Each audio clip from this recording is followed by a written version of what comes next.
Hello mga kabatang Quiapo, February 16 episode summary.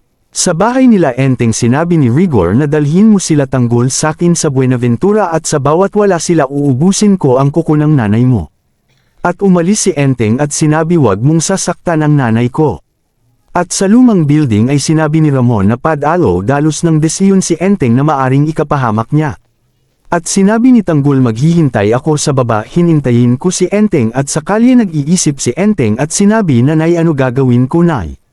Sa baba sinabi ni Bulldog na ang tagal nang nawala ni Enteng puntahan na natin baka napapano na siya. At dumating na si Enteng at sinabi ni Tanggol. Kamusta na ang nanay mo sinabi ni Enteng ayon na bagok ang ulo gusto ko sana dalhin sa ospital kaso wala akong pera. At sinabi ni Ramon na mialam ako na pid natin tirahin tindahan ng lahas pero front lang nila yun pero drugs talaga ang business nila pid natin. Tirahin yun para matulungan natin si Enteng sa problema niya at sinabi ni Enteng na maraming salamat. Sa bahay naman nila Enteng sinabi ni Aling Mirna na Rigor pakawalan mo na ako magulang Kaden katulad ko di ako papayag na mawala ang anak ko sakin. At tinutukan ni Rigor si Aling Mirna ng baril at dumating na ang mga pulis na tinawagan ni Rigor at sinabi ni Rigor pag nagkamali ang anak mo papatayin kita. Sa ospital naman nakita ni Chona na nakabulagta si Punggay at binuhat nila ito at sinabi ni Chona na nilaban ko talaga na ilipat ka ng pwesto. At dumating ang report at tinanong si Punggay na ano ba talaga nangyari at sumagot si Punggay na bago ako sugurin ng nurse mi pinatay niya. Ang sumaksak sakin. At sinabi na di mo pid gawin sakin yan tauhan ako ni Barbano.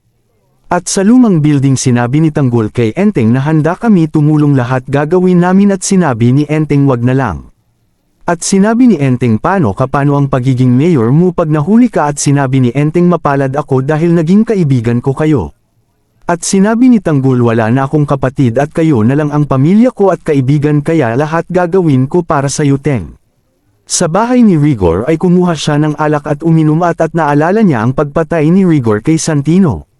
At sinabi niya na kinuha mo na lahat sakin Tanggol puot at galit na lang ang natitira sakin pati pulis ko pinagpalit ko na kaya kamatayan mo na lang ang magiging sagot. Sa lumang building sinabi ni Enteng na Diyos ko tulungan ninyo ako ayokong mamila sa mga kaibigan ko at buhay ng nanay ko ang mga kaibigan ko ang kasama ko sa paglaki.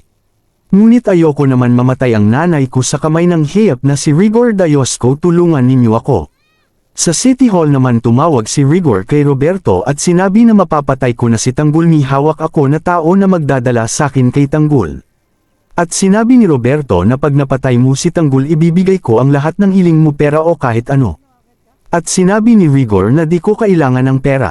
Ang mahalaga sakin ngayon mapatay ko si Tanggol. At sa lumang building ay nag-usap na si Ayla at nag-ready na para holdupin ang tindahan ng mga alahas na sinabi ni Ramon. Abangan bukas mapapalaban na sila bukas makakaligtas kaya sila. Salamat sa panunood like and share para sa update.